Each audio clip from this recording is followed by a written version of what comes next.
Hello everyone. તો આજે આપણે એક નવા ચેપ્ટરની શરૂઆત કરીશું જેનું નામ છે સંતુલન। તો સંતુલન શબ્દ તમે વારંવાર સાંભળ્યો હશે, તમે વ્યવહારમાં એનો ઉપયોગ પણ કર્યો હશે। સંતુલન એટલે કે બેલેન્સ। તો બેલેન્સ દરેક જગ્યાએ તમને જોવા મળશે, આપણા જીવનની અંદર પણ જોવા મળશે, આપણા શરીરની અંદર પણ જોવા મળશે। દાખલા તરીકે આપણા શરીરની વાત કરીએ તો આપણે O2 વાયુનો શ્વસનમાં ઉપયોગ કરીએ છીએ। હવે શ્વસન કરીને O2 વાયુ આપણા ફેફસાની અંદર જશે અને તમને ખ્યાલ હશે કે ફેફસામાંથી તે રુધિર વાહિનીઓ મારફતે જુદા જુદા સ્નાયુઓમાં જશે। હવે સ્નાયુમાં જઈને O2 વાયુ શું કરતો હોય છે? તો કોષોની અંદર O2 વાયુ જૈવ રાસાયણિક પ્રક્રિયાઓની અંદર ભાગ લેતો હોય છે અને એ જૈવ રાસાયણિક પ્રક્રિયાઓ દ્વારા આપણને શું મળશે? ઊર્જા મળશે। એટલે કે ટૂંકમાં કહીએ તો આપણે O2નો ઉપયોગ કરીએ છીએ જીવન જીવવા માટે। O2 આપણે શ્વસન મારફતે લઈશું અને એના દ્વારા આપણને ઊર્જા પ્રાપ્ત થશે। હવે આ જે કેટલીક જૈવ રાસાયણિક ક્રિયાઓ મારફતે ઊર્જા પ્રાપ્ત થઈ, એની સાથે સાથે કેટલીક ઉપનિપજો પણ પ્રાપ્ત થાય છે। ઉપનિપજો જેવી કે CO2। હવે CO2નું આપણા શરીરમાં કોઈ જ કામ નથી। હવે જો આપણા શરીરમાં એનું કોઈ કામ ના હોય તો પછી આપણે એને બહાર મુક્ત કરી દેવો પડે। તો ફરીથી શું થશે? CO2 ફેફસાની અંદર આવશે રુધિર વાહિનીઓ મારફતે અને ફેફસામાંથી હવામાં મુક્ત થઈ જશે વાતાવરણમાં। તો આપણે જ્યારે શ્વાસ લઈએ છીએ ત્યારે આપણે O2 અંદર લઈએ છીએ અને જ્યારે આપણે ઉચ્છ્વાસ લઈએ છીએ ત્યારે આપણે CO2 વાયુને બહાર નીકાળીએ છીએ। તો શ્વાસ અને ઉચ્છ્વાસની આ ક્રિયા એ પણ સંતુલનમાં થતી હોય। હવે અહીંયા આગળ ધ્યાન આપજો તમે, O2 સ્નાયુઓના કોષો સુધી કેવી રીતે જશે? તો રુધિરની અંદર હિમોગ્લોબિન નામનો એક પદાર્થ હોય છે, એક સંયોજન। તો એ મોટું પ્રોટીનનું બનેલું સંયોજન હોય, નામ શું છે એનું? હિમોગ્લોબિન।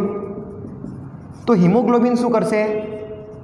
O2 વાયુને લઈને કોષો સુધી જશે અને કોષોમાં બનેલા CO2 વાયુને ફરી પાછો હિમોગ્લોબિન લઈને ક્યાં આવશે? ફેફસાની અંદર આવશે અને પછી CO2 વાયુ મુક્ત થઈ જશે। એટલે કે તમે એમ કહી શકો કે હિમોગ્લોબિન એક ટ્રાન્સપોર્ટ સર્વિસ જેવું કામ કરે છે, બસની જેમ। બસ O2ને લઈને જશે કોષની અંદર CO2 વાયુ બનેલો હશે, એને પછી બેસાડીને ક્યાં આવી જશે? ફેફસાની અંદર આવી જશે। એટલે કે રુધિર વાહિનીઓ મારફતે ફેફસા સુધી પહોંચશે અને ફેફસાની અંદર પછી CO2 વાયુ મુક્ત થઈ જશે, જે આપણે ઉચ્છ્વાસ દ્વારા બહાર નીકાળીશું। તો અહીંયા તમે જુઓ, હિમોગ્લોબિન પણ O2 અને CO2માં સંતુલન જાળવી રાખશે। આપણે O2 લઈશું, CO2 બહાર કાઢીશું, O2 લઈશું, CO2 બહાર કાઢીશું અને એ આપણા જીવવા માટે ખૂબ જ અગત્યની વસ્તુ છે। તો આપણા શરીરની અંદર પણ સંતુલન તમને જોવા મળશે। ફિઝિક્સની વાત કરીએ તો ફિઝિક્સમાં તમે ભણ્યા છો, માની લો કે આ કોઈ સપાટી છે, આ સપાટી ઉપર કોઈ પદાર્થ રહેલો છે। હવે આ પદાર્થ મેં ડાબી તરફથી 10 ન્યૂટનનું બળ લગાડ્યું અને જમણી તરફથી પણ 10 ન્યૂટનનું બળ લગાડ્યું, તો શું થશે? આ પદાર્થ એના સ્થાનેથી ખસશે? તો નહીં ખસે। પદાર્થ એની મૂળ જગ્યાએ જ પડી રહેશે। મતલબ આપણે કહી શકીએ કે ભાઈ પદાર્થ કેવો છે? સંતુલનમાં છે। પદાર્થ સંતુલનમાં છે અને અહીંયા આગળ પદાર્થ કેવો છે? સ્થિર, હલતો જ નથી। ક્લિયર? માની લો અહીંયા આગળ કોઈ ટાંકી છે, આ શું છે? ટાંકી, જેમાં અહીંયા સુધી પાણી ભરેલું છે। હવે આ ટાંકીમાં આપણે ઉપરથી ચકલી દ્વારા પાણી અંદર ભરીએ છીએ અને નીચે એક નળી મારફતે પાણીને બહાર નીકાળીએ છીએ। આ પાણી શું આવે છે? બહાર આવે છે। હવે અહીંયા જુઓ, અહીંયા આગળથી ચકલી મારફતે જેટલું પાણી ટાંકીમાં ઉમેરાશે, સામે એટલું જ પાણી આ નળી મારફતે બહાર નીકળશે। જેટલું પાણી ઉમેરાશે એટલું જ પાણી બહાર નીકળશે। તો પછી તમે વિચારો, આ પાણીની સપાટીમાં કોઈ ફેરફાર થશે? પાણી આ સપાટી સુધી તમને જોવા મળે છે, તો આ સપાટીમાં કોઈ ફેરફાર થયેલો જોવા મળશે? નહીં જોવા મળે। પાણીની સપાટી એમની એમ જળવાઈ રહેશે। મતલબ પાણી ઉમેરાય છે એટલે કે પાણીનું સ્તર ઉપર જવા પ્રયત્ન કરશે, પાણી નીકળે છે મતલબ પાણી સ્તર નીચે જવાનો પણ પ્રયત્ન કરશે, પરંતુ જેટલું પાણી ઉમેરાય છે સામે એટલું જ પાણી બહાર નીકળી જાય છે। એટલે કે કહી શકાય કે અહીંયા આગળ પાણીનું સ્તર સંતુલનમાં છે, પાણીનું સ્તર જળવાઈ રહેલું છે. ક્લિયર? સમજ પડી કે નહીં તમને દરેકને કે અહીંયા આગળ શું થયું? પાણીના સ્તરમાં કોઈ ફેરફાર થયો નહીં. બીજું ઉદાહરણ તમે લઈ શકો. માની લો કે આપણા રૂમની અંદર 10 વિદ્યાર્થીઓ રહેલા છે. ચલો વ્યક્તિઓ લઈ લઈએ. આ રૂમ છે, આ રૂમના આ 2 બારણા, આ રૂમના આ 2 બારણા.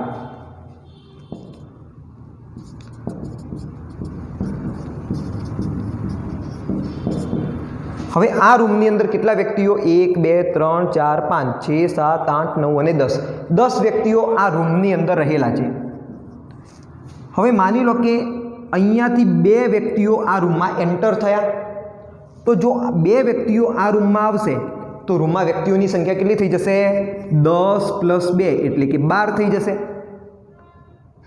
એ જ સમયે જે સમયે વ્યક્તિઓ અંદર એન્ટર થયા એ જ સમયે 2 વ્યક્તિઓ આ રૂમમાંથી બહાર નીકળી ગયા. આ 2 વ્યક્તિઓ આ રૂમમાંથી બહાર નીકળી ગયા. તો પછી ફરી પાછી 12 જે સંખ્યા થઈ હતી એમાંથી 2 નીકળી જશે એટલે કે 10 રહી જશે. મતલબ સમજો કે શું થાય છે? એક એવો રૂમ છે કે જેના 2 બારણા છે. એક બારણામાંથી 2 વ્યક્તિઓ એન્ટર થાય છે. એ જ સમયે 2 વ્યક્તિઓ બહાર જાય છે. તો રૂમની અંદર વ્યક્તિઓની સંખ્યા કેટલી રહેશે? વ્યક્તિઓની સંખ્યા 10 જ રહેશે. ના તો એ 12 થશે, ના તો એ 8 થશે. 2 વ્યક્તિઓ આવ્યા, સામે 2 વ્યક્તિઓ જતા રહ્યા, તો પછી સંખ્યા તો 10 ના 10 જ રહી. એટલે કે રૂમમાં વ્યક્તિઓની સંખ્યા 10 જળવાઈ રહે છે. એટલે કે આપણે કહી શકીએ કે ભાઈ વ્યક્તિઓની સંખ્યા સંતુલનમાં છે. વ્યક્તિઓની સંખ્યામાં કોઈ ફેરફાર થતો નથી. જેટલા વ્યક્તિઓ આવશે એટલા જ વ્યક્તિઓ બહાર નીકળશે. એટલે વ્યક્તિઓ રૂમની અંદર પહેલાં જેટલા હતા 10 એટલા ને એટલા જ રહી જશે. તો આપણે એમ કહી શકીએ ભાઈ અહીંયા પણ સંતુલન સ્થપાયેલું છે. શું સ્થપાયેલું છે? સંતુલન સ્થપાયેલું છે. હવે અહીંયા આગળ જુઓ, આ જેટલા પણ મેં તમને ઉદાહરણ આપ્યા એ બધા જ સંતુલનના ઉદાહરણ છે. એટલે કે એની અંદર એક બેલેન્સ જળવાઈ રહેલું છે. હવે તમે ધ્યાનથી જુઓ, અહીંયા આગળ પદાર્થ સ્થિર હતો, કોઈ ફેરફાર થતો નહોતો, એના મૂળ સ્થાને એમના એમ પડી રહેલો હતો. જ્યારે આ 2 ઉદાહરણની અંદર તમે જુઓ, પહેલું ઉદાહરણ લઈએ પાણીવાળું, તો ટાંકીની અંદર પાણી ઉમેરાય છે, સામે પાણી બહાર નીકળે છે. એટલે કે પાણીની સપાટી એમના એમ જળવાઈ રહેલી છે. તો શું એનો મતલબ પાણીની ટાંકીમાં પાણી ઉમેરાતું નથી? પાણીની ટાંકીમાંથી પાણી નીકળતું નથી? તો ના, ક્રિયા ચાલુ જ છે. પાણીની ટાંકીની અંદર પાણી ઉમેરાય પણ છે અને પાણી બહાર પણ નીકળે છે. એટલે ક્રિયા સ્ટોપ નથી થઈ, ક્રિયા ચાલુ છે. જેટલું પાણી ટાંકીમાં ઉમેરાશે સામે એટલું જ પાણી દૂર થશે. એટલે ક્રિયા સ્ટોપ નથી થઈ, ક્રિયા તો ચાલુ જ છે. અહીંયા પણ તમે જુઓ, શું વ્યક્તિઓ આવવાના વ્યક્તિઓ બંધ થઈ ગયા? શું બહાર નીકળતા વ્યક્તિઓ બંધ થઈ ગયા? ના, રૂમની અંદર વ્યક્તિઓ એન્ટર થાય છે અને રૂમની અંદરથી વ્યક્તિઓ બહાર પણ નીકળે છે. મતલબ અહીંયા પણ ક્રિયા ચાલુ છે, ક્રિયા સ્ટોપ નથી થઈ ગઈ, બંધ નથી થઈ ગઈ. ક્રિયા જે પણ પ્રક્રિયા થતી હતી એ ચાલુ છે. મતલબ અહીંયા આગળ સંતુલન જળવાયેલું છે પરંતુ ક્રિયા ચાલુ છે. પરંતુ એવી રીતે ક્રિયા થાય છે કે જેનું પરિણામ આવે એ એમના એમ જળવાઈ રહે છે. એનું જે પરિણામ આવશે એમાં કોઈ ફેરફાર થશે નહીં. એવી રીતે ક્રિયા થાય છે. એટલે કે આ સંતુલનને આપણે ગતિશીલ સંતુલન કહીશું. કેવું સંતુલન? ગતિશીલ સંતુલન. તો ગતિશીલનો અહીંયા આગળ ખૂબ જ અગત્યનો મહત્વનો ભાગ છે. ગતિશીલનો મતલબ કે ક્રિયા બંધ નથી થઈ, ક્રિયા ચાલુ છે, પરંતુ ક્રિયા એવી રીતે થાય છે કે એની અંદર જે પરિણામ આવતું હોય એ પરિણામ ચોક્કસ જળવાઈ રહે છે. જેમ કે પાણીની ટાંકીમાં પાણી આવે છે અને પાણી બહાર પણ નીકળે છે, પરંતુ એવી રીતે પાણી એન્ટર થશે, એવી રીતે પાણી ઉમેરાશે અને એવી રીતે પાણી બહાર નીકળશે કે જેથી પાણીની ટાંકીની અંદર સપાટી જળવાઈ રહેશે. પહેલાં પણ પાણીની ટાંકીમાં 50 લીટર પાણી હોય તો હજુ પણ 50 લીટર પાણી જશે. રૂમની વાત કરીએ તો રૂમની અંદર વ્યક્તિઓ આવે પણ છે અને રૂમની અંદરથી વ્યક્તિઓ બહાર પણ નીકળે છે, પરંતુ એવી રીતે એન્ટર થશે અને એવી રીતે બહાર નીકળશે કે જેથી કરીને રૂમની અંદર વ્યક્તિઓની સંખ્યા જળવાઈ રહેશે, એટલે કે 10ના 10 જ રહેશે, એટલે કે પ્રક્રિયા થઈ રહી છે, પરંતુ એવી રીતે પ્રક્રિયા થાય છે કે એની અંદર સંખ્યા જળવાઈ રહે છે, એટલે કે આ પણ શું છે, સંતુલનમાં છે, પરંતુ ક્રિયા થઈ રહી છે, માટે આપણે કહીશું ગતિશીલ સંતુલન. શું શબ્દ વાપરીશું? ગતિશીલ સંતુલન. તો મારા ખ્યાલથી તમને સંતુલન શબ્દની અંદર અને ગતિશીલ સંતુલન શબ્દની અંદર સારી એવી સમજ પડી હશે. તો ચલો આટલાનો પહેલાં તમે સ્ક્રીનશોટ પાડી દો, આટલું પહેલાં તમે રિવાઇઝ કરી લો. હવે આપણે શેની વાત કરીશું? આ જનરલ એક્ઝામ્પલ લીધા આપણે. હવે આપણે રસાયણ વિજ્ઞાનની અંદર સંતુલનની વાત કરીશું. ચલો ઉદાહરણ તરીકે આપણે રાસાયણિક પ્રક્રિયા લઈએ. રાસાયણિક પ્રક્રિયામાં પ્રક્રિયક એ છે જેમાંથી નિપજ બી બની રહેલી છે.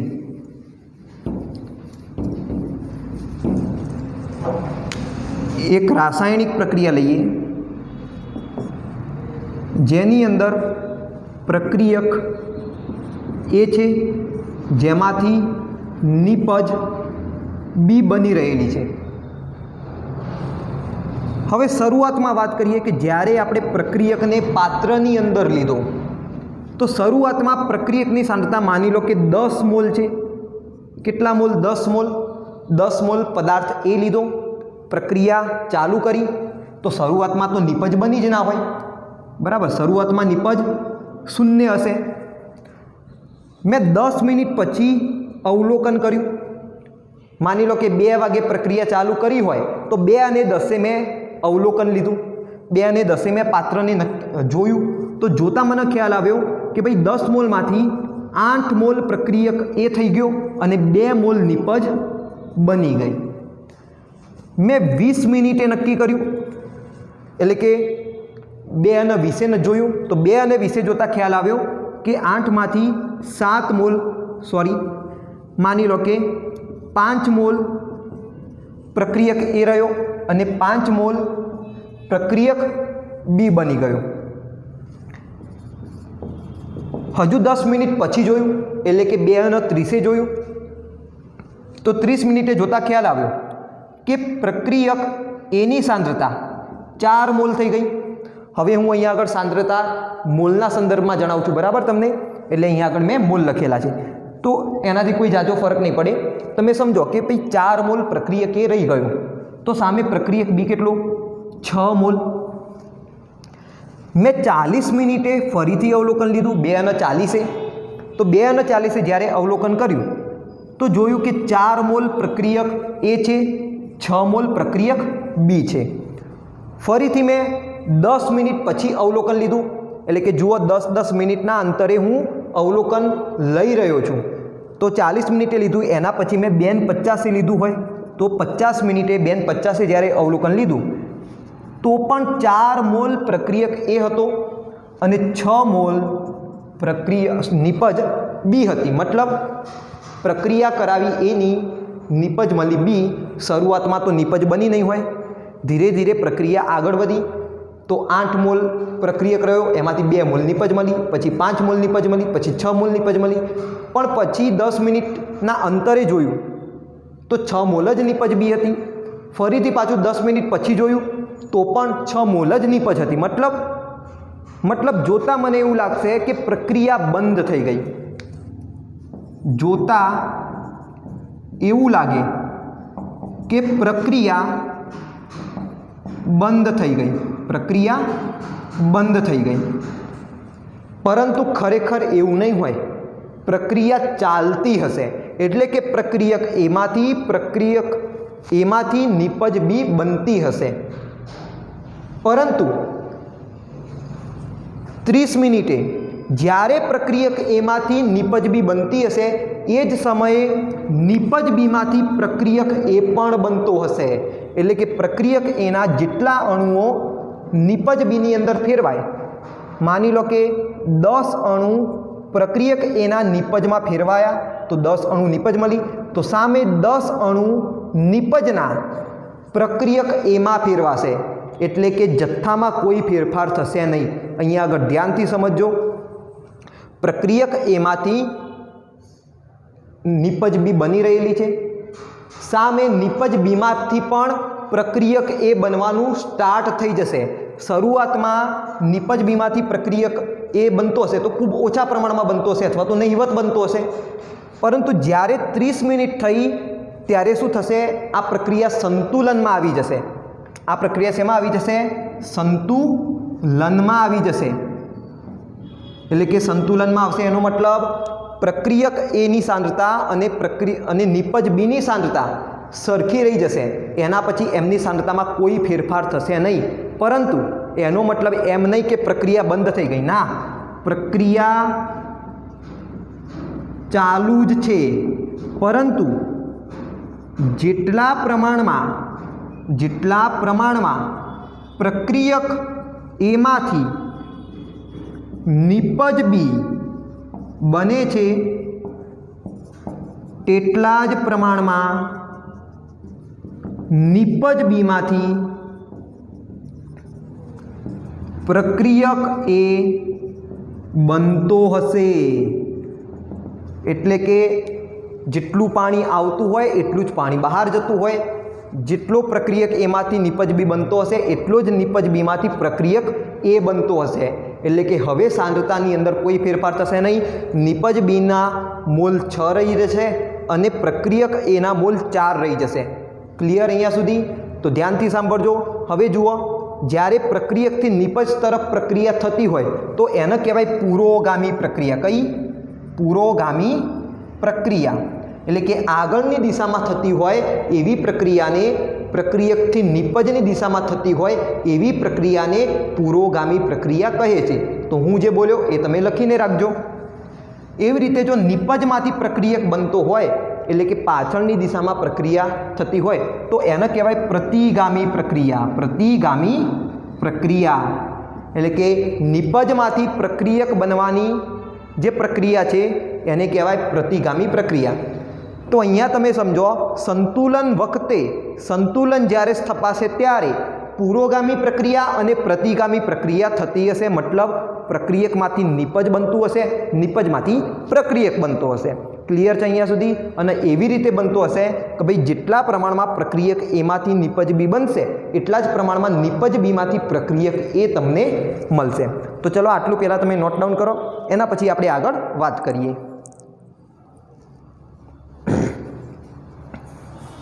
ચલો હવે ફરીથી આપણે એક બીજું ઉદાહરણ લઈએ સમજવા માટે.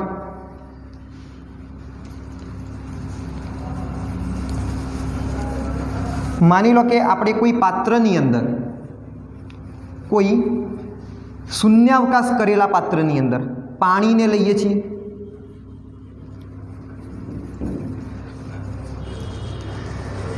આ મેં લઈ લીધું એક પાત્ર. આ પાત્રની અંદર મેં લઈ લીધું પાણી અને આ પાત્ર પહેલાં કેવું કરેલું હતું? શૂન્યાવકાશ કરેલું. એટલે કે અહીંયા આગળ પહેલાં હવા હાજર હશે નહીં. શૂન્યાવકાશ એટલે હવા હાજર ના હોય. આ શું છે? પાણી. અને અહીંયા આગળ મેં બેરોમીટર જોડી દીધું. બેરોમીટર શું છે તો તમને ખ્યાલ હશે, બેરોમીટર દબાણ માપવાનું સાધન છે. દબાણ માપવાનું સાધન છે. એની અંદર શું હોય? યુ આકારની એક નળી હોય. યુ આકારની નળીમાં અહીંયા આગળ મર્ક્યુરી એટલે કે પારો રહેલો હોય. અહીંયા આગળ શું હશે? પારો હશે. હવે જેવું અહીંયા આગળ દબાણ અસ્તિત્વમાં આવે, જેવું દબાણ લાગશે તરત આ પારો શું થશે? ઉપરની તરફ ખસવા લાગશે. અહીંયા આગળ બધા અંકિત કરેલા આંકડાઓ હશે. જેમ કે શરૂઆતમાં હોય 760, પછી 770, 780 mmHg, બરાબર. તો એ રીતે અહીંયા આગળ બધા અંકિત કરેલા અંકો તમને જોવા મળશે. તો બેરોમીટરનો ઉપયોગ શેમાં થાય? દબાણ માપવા માટે. તો શરૂઆતમાં તમે જુઓ, શરૂઆતમાં શું હતું? શૂન્યાવકાશ. જો શૂન્યાવકાશ હોય તો પછી દબાણ લાગે જ નહીં. હવા જ નથી. હવા જ નથી તો દબાણ ક્યાંથી લાગે? તો દબાણ નહીં હોય ત્યારે પારો અહીંયા આગળ નહિવત દબાણ રજૂ કરતો હશે. એટલે કે શરૂઆતમાં દબાણ લગભગ કેવું? માની લો કે શૂન્ય. કેવું? શૂન્ય, 0. શરૂઆતમાં દબાણ લાગતું જ નહીં હોય. હવે ધીરે ધીરે તમે જુઓ શું થશે? પાણી આપેલા તાપમાને, માની લો કે રૂમ તાપમાને રૂમ તાપમાને આપણે આ શૂન્યાવકાશ કરેલો ડબ્બો રાખ્યો, ડબ્બાની બાજુમાં બેરોમીટર જોડીને રાખેલું છે. તો પછી આ જે તે તાપમાને પાણીમાંથી પાણીના જે પ્રવાહીના અણુઓ હોય એ પ્રવાહીના અણુઓ બાષ્પની અંદર ફેરવાઈ જશે. શેમાં ફેરવાઈ જશે? આ અણુઓ બાષ્પની અંદર ફેરવાઈ જશે. માની લો કે તમે કોઈ રકાબીની અંદર પાણીને ભરી રાખો અને એકાદ દિવસ પછી તમે ઓબ્ઝર્વ કરો, એકાદ દિવસ પછી તમે એને જુઓ તો પાણીની સપાટી ઓછી થઈ ગઈ હોય અથવા તો પાણી રહ્યું જ ના હોય. કેમ? કારણ કે એ તાપમાને પાણી બાષ્પની અંદર ફેરવાઈ ગયું હોય. તમે માની લો કે પેટ્રોલને આવી રકાબીની અંદર મૂકી રાખો તો પછી કલાકમાં રફુ ચક્કર થઈ જશે. કેમ? કારણ કે ભાઈ પેટ્રોલનો એવો ગુણ છે કે ભાઈ સરળતાથી બાષ્પની અંદર ફેરવાઈ જાય, પાણી કરતાં પણ ઝડપથી બાષ્પમાં ફેરવાશે. એટલે કે કોઈ પણ પ્રવાહી તમે લો તો પોતાના સ્વભાવ પ્રમાણે બાષ્પની અંદર ફેરવાશે. તો પાણીનો પણ શું ગુણધર્મ હોય કે ભાઈ એના સપાટી પરના કણો બાષ્પની અંદર ફેરવાશે. હવે બાષ્પની અંદર ફેરવાય એનો મતલબ કે વાયુ અવસ્થાની અંદર પાણીના અણુઓ તમને જોવા મળશે. હવે વાયુ આવી ગયો તો પછી દિવાલ સાથે અથડાશે, દિવાલ સાથે અથડાશે એટલે અહીંયા આગળ દબાણ ઉત્પન્ન કરશે. તો થોડા સમય પછી તમે જ્યારે અવલોકન કરશો તો પારાની સપાટી ઉપર ચડેલી તમને જોવા મળશે. માની લો કે આટલો પારો ઉપર ચડ્યો, પહેલાં દબાણ 0 હતું, હવે દબાણ તમને કંઈક જોવા મળશે, માની લો કે x mmHg. કહેવાનો મતલબ એ કે ભાઈ શરૂઆતમાં દબાણ નહોતું, બાષ્પ નહોતી, પછી ધીરે ધીરે પાણીના અણુઓ બાષ્પની અંદર ફેરવાયા તો હવે બાષ્પ તમને જોવા મળી. અને એ કેવી રીતે ખબર પડશે? તો દબાણ જોવા મળશે. પહેલાં દબાણ 0 હશે, પછી દબાણ તમને કંઈક જોવા મળશે એટલે તમને ખ્યાલ આવી જશે કે હા ભાઈ હવે બાષ્પ બની ગઈ. ક્લિયર અહીંયા સુધી? થોડા સમય પછી તમે દબાણ જોયું તો દબાણ માની લો કે x1 થઈ ગયું. ચલો આને x1 કહી દે, ચલો મૂલ્ય જ આપી દઈએ, માની લો કે 760 mmHg. થોડા સમય પછી જોયું તો 770 mmHg થયું. હજુ થોડા સમય પછી જોયું તો દબાણ કેટલું થયું? 780 mmHg. થોડા સમય પછી તમે જોયું તો દબાણ થયું 780 mmHg.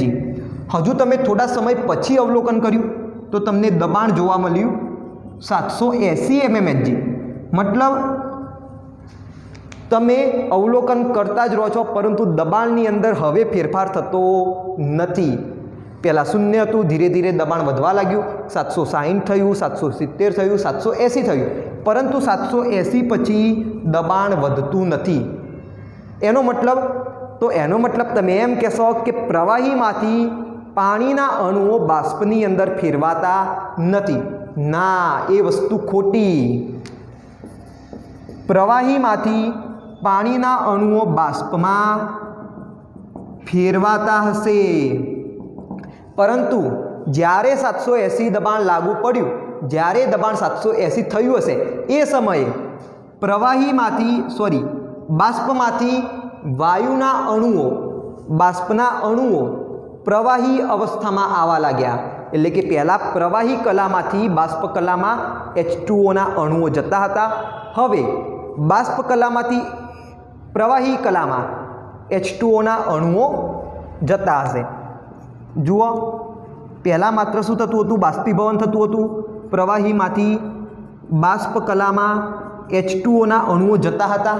હવે બાષ્પ કલામાંથી પણ H2Oના અણુઓ પ્રવાહી કલામાં આવતા હશે અને જેટલા અણુઓ પ્રવાહીમાંથી બાષ્પમાં ફેરવાશે એટલા જ અણુઓ બાષ્પમાંથી પ્રવાહીની અંદર ફેરવાશે. એટલે કે માની લો પ્રવાહીના, અથવા તો ચલો લઈ લઈએ આ પ્રવાહી, આ બાષ્પ, પ્રવાહીમાં H2Oના અણુઓ કેટલા છે? 100, બાષ્પમાં H2Oના અણુઓ 50 છે. હવે માની લો કે 100 પ્રવાહીના અણુઓમાંથી 10 અણુઓ બાષ્પ કલામાં ગયા અને એ જ સમયે 10 બાષ્પના અણુઓ પ્રવાહી કલામાં આવ્યા. જો 100 અણુમાંથી 10 અણુઓ પ્રવાહીમાંથી બાષ્પમાં જશે તો કેટલા અણુઓ થઈ જશે? 100 - 10 એટલે 90 અણુઓ થઈ જશે. અને સામે 50 + 10 એટલે 60 અણુઓ થઈ જશે બાષ્પ કલામાં. એ જ સમયે શું થયું? એ જ સમયે બાષ્પમાંના 10 અણુઓ પ્રવાહી કલામાં આવી ગયા, એટલે કે ફરી પાછા 60 - 10 થશે, એટલે ફરી પાછા 50 થઈ જશે.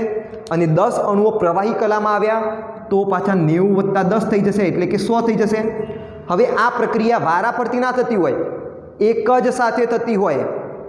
જેટલા અણુઓ પ્રવાહીમાંથી બાષ્પમાં જશે, એટલે કે 10 અણુઓ માની લો કે પ્રવાહી કલામાંથી બાષ્પ કલામાં ગયા, તો એ જ સમયે વાયુ એટલે કે બાષ્પ કલામાંથી 10 અણુઓ પ્રવાહી કલામાં આવશે. કલા એટલે અવસ્થા, તમે કલા શબ્દ વાપરી શકો, અવસ્થા શબ્દ વાપરી શકો. બાષ્પનો મતલબ તમે વિચારો વાયુ, બાષ્પ શું છે? વાયુ છે. ક્લિયર?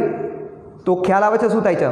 માની લો કે આ વાયુ અવસ્થા, આ પ્રવાહી અવસ્થા. તો પ્રવાહીમાંથી 10 અણુઓ બાષ્પમાં ગયા, પરંતુ બાષ્પમાંથી 10 અણુઓ પ્રવાહીમાં આવી ગયા. ક્લિયર? એટલે કે સંતુલન જળવાયેલું છે. જેટલા અણુઓ પ્રવાહી કલામાંથી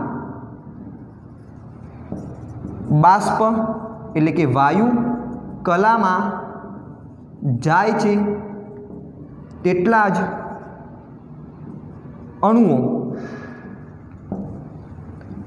બાષ્પમાંથી પ્રવાહી કલામાં આવે છે. એટલે કે પ્રવાહીની અંદર પણ અણુઓની સંખ્યા 100 જળવાઈ રહેશે અને બાષ્પની અંદર પણ અણુઓની સંખ્યા 50 જળવાઈ રહેશે. એટલે કે જેટલા પ્રવાહીના અણુઓ છે એમના એમ જ રહેશે, જેટલા વાયુના અણુઓ હતા એમની એમ જ રહેશે. એમના સંખ્યાની અંદર, એમના જથ્થાની અંદર કોઈ પણ પ્રકારનો ફેરફાર થશે નહીં. તો આપણે કહી શકીએ કે અહીંયા આગળ પ્રવાહી H2O પ્રવાહી અને H2O બાષ્પ વચ્ચે સંતુલન સ્થપાયેલું છે.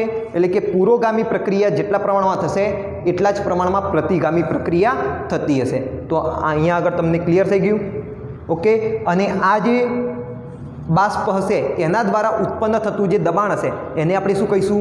બાષ્પ દબાણ કહીશું. સંતુલન સમયે બાષ્પ દ્વારા જે દબાણ ઉત્પન્ન થશે એને આપણે શું કહીશું? બાષ્પ દબાણ કહીશું, અથવા તો સંતુલન સમયે બાષ્પ દબાણ કહીશું. ખ્યાલ આવી ગયો? ઓકે. તો ચલો તમે આટલું પહેલાં નોટ ડાઉન કરી દો. બીજી અગત્યની વસ્તુ, જે પ્રક્રિયા સંતુલનમાં હોય એ પ્રક્રિયાઓ માટે આપણે 2 તીરવાળા નિશાનીનો ઉપયોગ કરીએ છીએ. આ એક પુરોગામી દિશા બતાવશે, બીજી પ્રતિગામી દિશા બતાવશે. તો આવા ડબલ હેડેડ એરો દ્વારા સંતુલનને આપણે દર્શાવીએ છીએ. ખ્યાલ આવી ગયો? આ રીતે. તો આનો શું મતલબ થશે કે ભાઈ પ્રક્રિયા સંતુલનમાં છે. તો ચલો આટલાનો પહેલાં તમે સ્ક્રીનશોટ પાડી દો, એના પછી આપણે થોડી આગળ ચર્ચા કરીએ. ચલો હવે અહીંયા આગળ એક મસ્ત પ્રશ્ન થશે. પ્રશ્ન એમ થાય કે શું બધી જ પ્રક્રિયાઓ સંતુલન પ્રાપ્ત કરશે? શું બધી જ રાસાયણિક પ્રક્રિયાઓની અંદર સંતુલન સ્થાપિત થશે કે નહીં થાય? તો ચલો વાત કરીએ ઉદાહરણ દ્વારા.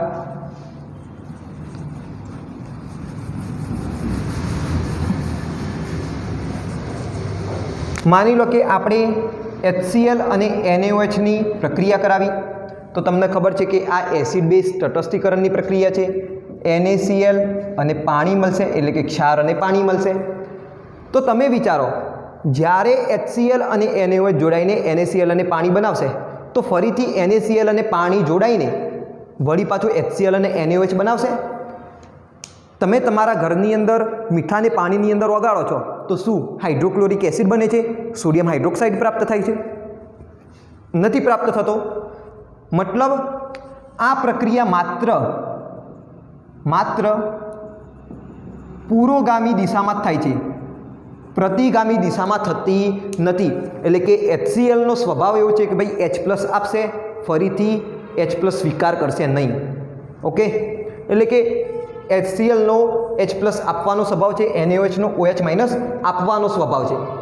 ફરીથી આ પ્રક્રિયા પ્રતિગામી દિશામાં થશે નહીં. જો પ્રક્રિયા પ્રતિગામી દિશામાં થતી ના હોય તો પછી સંતુલન ક્યાંથી સ્થપાશે? મતલબ કે આ પ્રક્રિયાની અંદર સંતુલન સ્થપાશે નહીં. એનો મતલબ સંતુલન બધી જ રાસાયણિક પ્રક્રિયાઓમાં જોવા મળશે નહીં. એ કોના ઉપર આધાર રાખશે? પ્રક્રિયાના સ્વભાવ પર આધાર રાખશે. કોના ઉપર આધાર રાખશે? પ્રક્રિયાના સ્વભાવ ઉપર આધાર રાખશે. કેટલીક પ્રક્રિયાઓ હોય કે જેની અંદર સંતુલન પ્રાપ્ત થાય, પરંતુ કેટલીક એવી પ્રક્રિયાઓ હોય કે જેની અંદર સંતુલન પ્રાપ્ત ના થાય. ક્લિયર અહીંયા સુધી? ચલો બીજી તમે પ્રક્રિયા લઈ શકો, દહનની પ્રક્રિયા. આ કઈ છે? દહન પ્રક્રિયા. કાર્બન ઓક્સિજન સાથે જોડાઈને CO2 વાયુ બનાવશે અને તમને શું આપશે? થોડી ઉર્જા આપશે, ઉષ્મા આપશે. તો શું ઉષ્મા અને CO2 વાયુ ફરીથી ભેગા મળીને કાર્બન અને O2 બનાવી દેશે? તો જો આવું થતું હોત તો પછી પૃથ્વી ઉપર પ્રદૂષણ જ ના થોત, CO2 વાયુ જોવા જ ના મળત. CO2 વાયુ બનશે, ફરીથી ઉષ્મા સાથે ફરીથી ઉષ્મા મેળવશે અને કાર્બન અને O2 બનાવી દેશે. પરંતુ એવું થતું નથી. આ પ્રક્રિયા પણ માત્ર કેવી છે? પુરોગામી જ છે. મતલબ પ્રક્રિયકમાંથી નિપજ પ્રાપ્ત થઈ જશે, ફરી પાછા નિપજમાંથી પ્રક્રિયક પ્રાપ્ત થશે નહીં. આ એક જ દિશામાં થતી પ્રક્રિયા છે. તો આની અંદર પણ સંતુલન પ્રાપ્ત થશે નહીં. ક્લિયર? આની અંદર પણ સંતુલન પ્રાપ્ત નહીં થાય.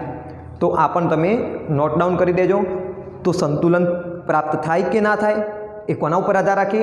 તો કોઈ પણ રાસાયણિક પ્રક્રિયાના સ્વભાવ ઉપર આધાર રાખે. તો મારા ખ્યાલથી અહીંયા સુધી તમને ક્લિયર કટ ખ્યાલ આવી ગયો છે. તો હવે આપણે શું કરીએ? રાસાયણિક પ્રક્રિયાઓની વાત કરીએ. ચલો હવે સંતુલન પ્રાપ્ત થશે એના આધારે રાસાયણિક પ્રક્રિયાઓને આપણે 3 ભાગમાં વિભાજિત કરી શકીએ.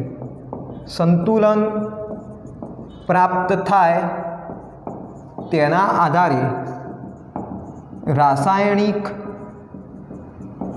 પ્રક્રિયાઓને 3 વર્ગોમાં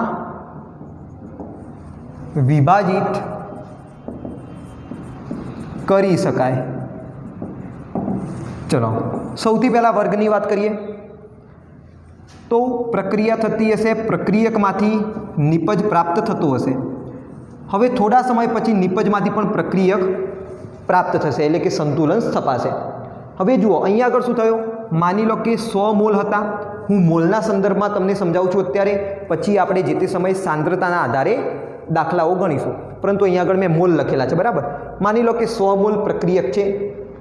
સમજવા માટે કહું છું, તમે 100 અણુઓ પણ લઈ શકો. તો 100 મોલમાંથી માની લો કે કેટલા મોલ? 80 મોલ નિપજ મળી. એટલે કે પ્રક્રિયા પૂર્ણ થવાની કતાર ઉપર છે. પ્રક્રિયા પૂર્ણ થવાની અણી ઉપર છે. બસ પ્રક્રિયા પૂર્ણ થવા જ આવી છે. અને જેવી પ્રક્રિયા પૂર્ણ થવા આવી છે એ જ સમયે સંતુલન સ્થપાઈ ગયું. તો હવે નિપજ 80 મોલ જ રહેશે. હવે પ્રક્રિયક 20 મોલ જ રહેશે.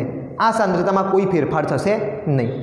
હવે સંતુલન સ્થપાઈ ગયું. અને સંતુલન જ્યારે સ્થપાય તો પ્રક્રિયકો અને નિપજોની સાંદ્રતા એમના એમ જળવાઈ રહેશે. તો આવી પણ પ્રક્રિયાઓ તમને જોવા મળે કે જેની અંદર નિપજની સાંદ્રતા પ્રક્રિયકોની સાંદ્રતા કરતાં ખૂબ જ વધારે હોય. પ્રક્રિયકોની સાંદ્રતા કરતાં ખૂબ જ વધારે હોય. જુઓ આ 80 મોલ છે, જ્યારે આ 20 મોલ જ છે, બરાબર? માની લો હજુ આપણે તફાવત વધારી દઈએ. માની લો કે આ 5 મોલ છે અને આ 95 મોલ. ક્લિયર? એટલે કે નિપજની સાંદ્રતા ખૂબ જ વધારે છે પ્રક્રિયકોની સાંદ્રતા કરતાં, અને સંતુલન સ્થપાઈ ગયું. એટલે કે પ્રક્રિયા પૂર્ણ થવાની અણી ઉપર જ હતી અને એ જ સમયે સંતુલન સ્થપાઈ ગયું. બીજી એવી પણ પ્રક્રિયાઓ હોય કે જેની અંદર પ્રક્રિયકમાંથી નિપજ બની રહી છે અને માની લો કે 100 મોલ આપણે પ્રક્રિયક લીધો હતો, એમાંથી માત્ર 10 મોલ નિપજ પ્રાપ્ત થઈ, 90 મોલ પ્રક્રિયક વધેલો હતો અને એ જ સમયે સંતુલન સ્થપાઈ ગયું. એટલે કે પ્રક્રિયા હજુ તો શરૂઆત જ થઈ હતી, પ્રક્રિયા તો હજુ સ્ટાર્ટ જ થઈ અને એ જ સમયે સંતુલન સ્થપાઈ ગયું. એટલે કે પ્રક્રિયાની શરૂઆતમાં જ સંતુલન સ્થપાય છે. એટલે કે એવા સમયે પ્રક્રિયકની સાંદ્રતા નિપજની સાંદ્રતા કરતાં ખૂબ જ વધારે તમને જોવા મળશે. તો આવી પણ પ્રક્રિયાઓ હોય કે ભાઈ પ્રક્રિયા તમે શરૂઆત કરો છો અને તરત જ સંતુલન સ્થપાઈ જાય છે. એટલે કે તમારી જે નિપજ બની એ ખૂબ જ ઓછા પ્રમાણમાં મળી. તો આવી પણ પ્રક્રિયાઓ તમને જોવા મળી શકે છે. ક્લિયર? ચલો આટલું પહેલાં નોટ ડાઉન કરી દો. એના પછી એવી પણ પ્રક્રિયાઓ તમને જોવા મળશે કે જેની અંદર માની લો કે પ્રક્રિયક 47 રહ્યો અને 53 મોલ તમને નિપજ મળી. એટલે કે પ્રક્રિયક અને નિપજનો જથ્થો લગભગ સરખો હતો. પ્રક્રિયકની સાંદ્રતા અને નિપજની સાંદ્રતા લગભગ સરખી હતી અને એવા સમયે સંતુલન સ્થપાઈ ગયું. એવા સમયે શું સ્થપાયું? સંતુલન સ્થપાયું. એટલે કે આવા સમયે પ્રક્રિયકની સાંદ્રતા લગભગ સરખી હશે નિપજની સાંદ્રતાના. બરાબર? તો તમે અહીંયા આગળ જોઈ શકો છો કે 47 પ્રક્રિયક છે અને 53 મોલ નિપજ છે. માની લો કે 50-50 પ્રમાણમાં પણ હોય, 50 પ્રક્રિયક હોય અને 50 નિપજ હોય, તો સરખા પ્રમાણમાં પ્રક્રિયકો અને નિપજોની સાંદ્રતા હોય અને એવા સમયે પણ સંતુલન સ્થપાઈ શકે.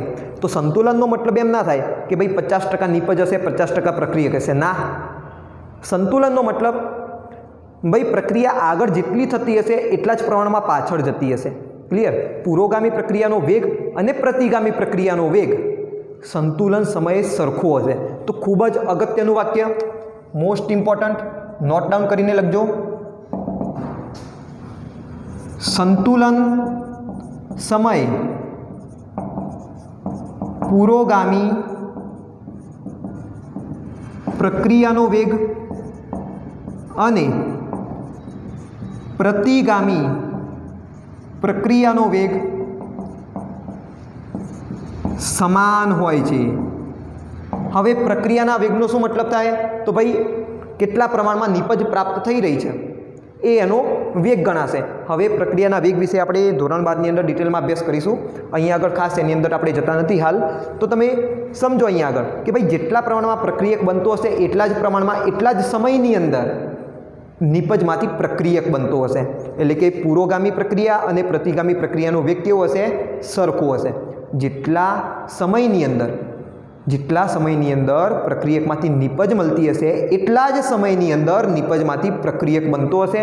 એટલે કે સંતુલન સમયે પુરોગામી પ્રક્રિયાનો વેગ અને પ્રતિગામી પ્રક્રિયાનો વેગ સમાન હશે. તો આટલું તમે નોટ ડાઉન કરો. તો આજે આપણે શેની વાત કરી? સંતુલનની વાત કરી. આજનો જે વિડીયો હતો એ ઇન્ટ્રોડક્ટરી હતો. હવે વાત કરીએ કે ભાઈ રાસાયણિક પ્રક્રિયાની અંદર સંતુલનનો શું ઉપયોગ? ના ભણતા હોત તો ના ચાલો. તો સંતુલનનો ખૂબ જ ઉપયોગ છે. કેમ?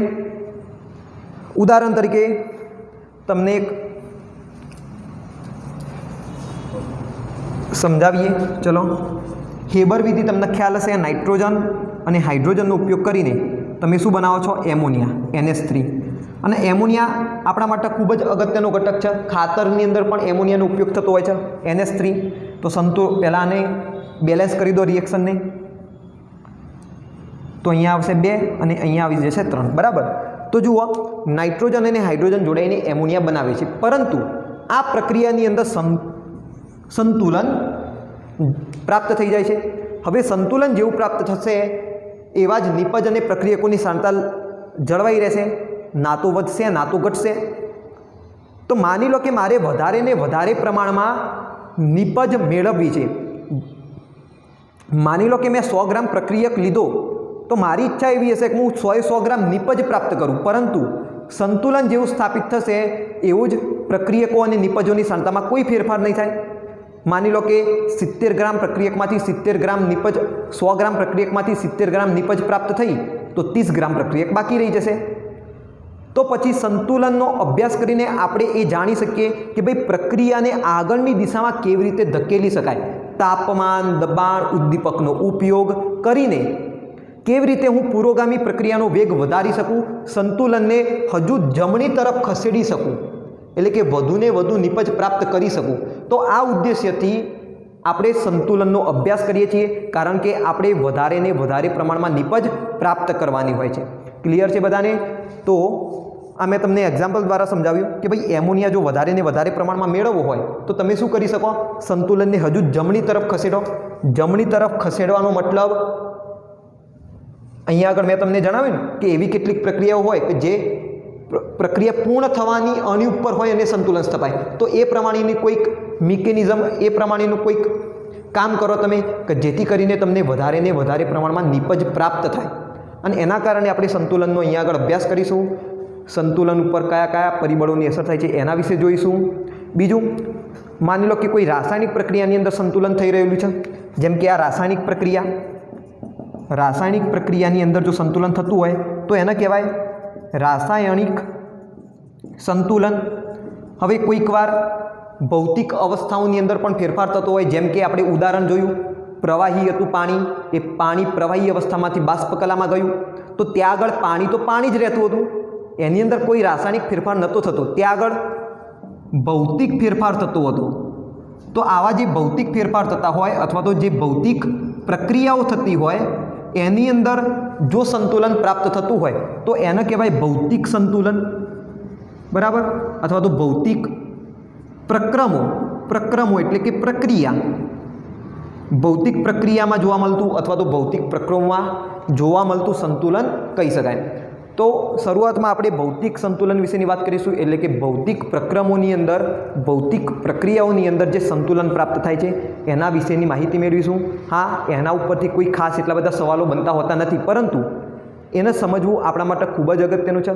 જો એ તમે સારી રીતે સમજશો તો તમે રાસાયણિક સંતુલનને પણ સારી રીતે સમજી શકશો અને એના જ કારણે તમે આયનીય સંતુલનને પણ સારી રીતે સમજી શકશો.